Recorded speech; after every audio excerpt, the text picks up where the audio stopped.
Please join me in giving a warm Wolfpack welcome to our featured speaker, Nevada State Supreme Court Justice Lidia Stiglich.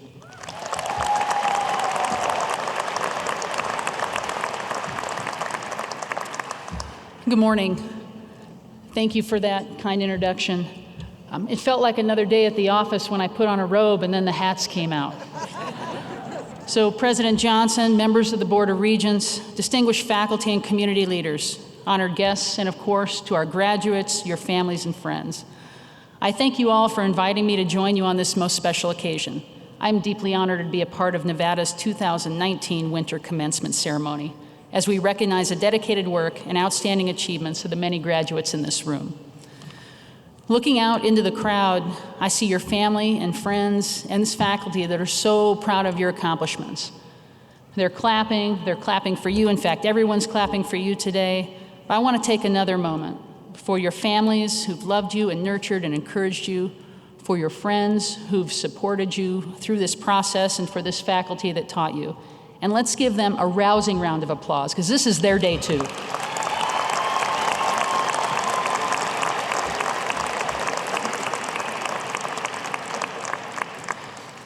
So here you are, finally, you sit at graduation facing the future. And some of you are probably wondering what I can tell you. I was wondering the same thing. Whatever I impart to you today is only going to reinforce those things these parents, friends, and teachers have taught you. Like seeds, the things you have done prior to this day will grow and they'll spread. Remember, it said the tallest oak in the forest was once just a little nut that held its ground. You already have everything you need to take off on the next step in your adventures, and I hope I can inspire you to grab that future and run. I actually can see behind your eyes and I can read your thoughts. And you don't believe me. I can see that you're not thinking about 30 years from now, maybe 30 minutes from now, but mostly you're in the moment. I can see you're thinking about your friends, your parents, your families, but deep down behind all of those things, you may be thinking, what will I do next? And there can be a bit of fear in that thought. I can assure you there's nothing to fear. You have everything you need to walk your path. You just need to start. What you learned on your first day of school is often called the golden rule. Treat others how you'd like to be treated. It's fairly simple, and it still applies. And that's why I'm reminding you of this on, for most of you, your last day of school. If we all put ourselves in our neighbor's shoes, then a lot of the problems we face will be solved. Now, if it was only that easy. However, I don't want you to give up on that ideal. Be the type of person that other people want to be around. Never forget your kindness. Have the moral courage to stand up for what's right. Have integrity. Be generous with your time and your money. Be honest. More than anything else, remember to treat others with fairness and dignity. Say yes to new experiences and ideas. Nourish your character by seeking experiences that will make it grow.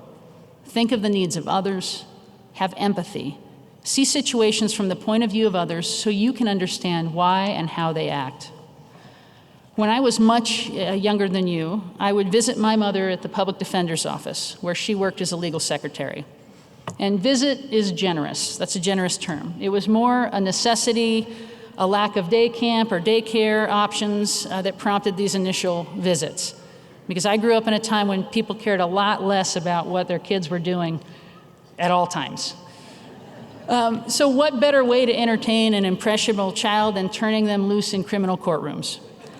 And now, we can certainly debate the merits of that parenting decision, but not the outcome. Because to me, it was magical. It was a magical place. It was filled with smart people. There were prosecutors, judges, defense attorneys, and they all fought to make sure people were treated fairly. I loved it. It spoke to my sense of fairness and responsibility. I saw lawyers do battle, but professionally. Sometimes the issues actually did involve life or death, and yet there's no bench-clearing brawls in a courtroom. I saw the courtroom as a place where passion, integrity, and eloquence were valued. I thought it was noble. I was hooked. I knew that I wanted a career in law, and I had found my passion. And you got to think about how your passions make you feel. You want to tell people about them. You can conquer the world. That's how I felt. And in that moment, I realized you can be passionate about something and really enjoy doing it. Because I found my passion, I've never worked a day in my life. Find something that you really enjoy doing and go after it with everything you've got. It may not be obvious at first or today, but I can promise you'll find it. I have 3 things I'd like you to take away. I hope you'll take them with you, maybe as guidestones on your path. Believe. You must believe in yourself. Success doesn't just happen. It requires pursuing your passions with small accomplishments. I want you to believe in what you can't see yet. When I graduated from high school, and again, when I was in the courtrooms, I was like in 5th grade, just saying. But when I graduated from high school, there had never been a woman on the Supreme Court of the state of Nevada. Now, I stand before you today as the 6th woman on that court, and thank you.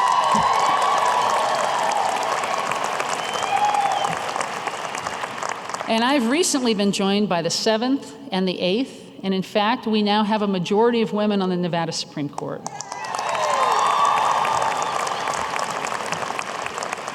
And it's hard to comprehend how ludicrous a thought that was before it happened.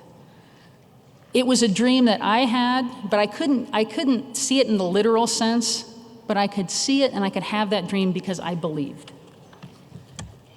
They say if the door doesn't open, it's not your door.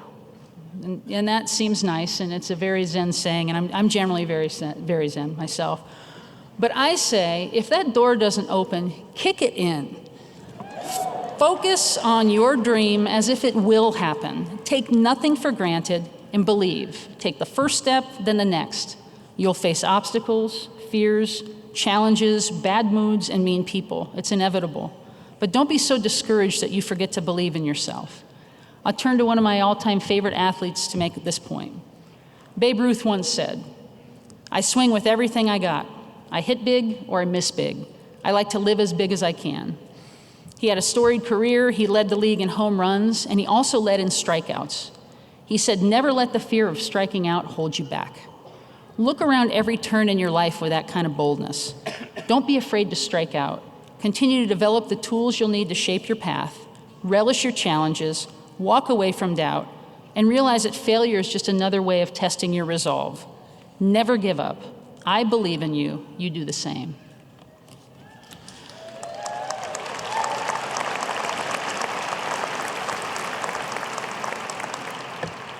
Purpose. Purpose is not what you do, it's why you do it. And that's not to be confused with passion. Passion is the fuel. Deep down, we should all have the same purpose. I suggest to you that purpose is to serve others. It seems simple, but it's one thing we all should do. The Dalai Lama offers this take on purpose. Our prime purpose in this life is to help others. And if you can't help them, at least don't hurt them. Purpose gives us personal power, a striving to be something bigger than ourselves. Purpose allows you to be resilient and courageous. With purpose, you can face your fears and propel yourself forward. When we talk about purpose, and I look out at you graduates, I see purpose in infancy. I ask that you demonstrate purpose in action. You, our teachers, invest in and empower every student who comes into your classroom. You, our special educators, reaffirm and amplify the dignity and worth and potential of every student you'll have the privilege to serve. You, our nurses and our care providers, serve the ill and I love that. Serve the ill and infirm with compassion and knowledge, and treat them with dignity, and bring that spirit to them, people who will need it. You are social workers. You'll serve people struggling. Struggling in the shadows.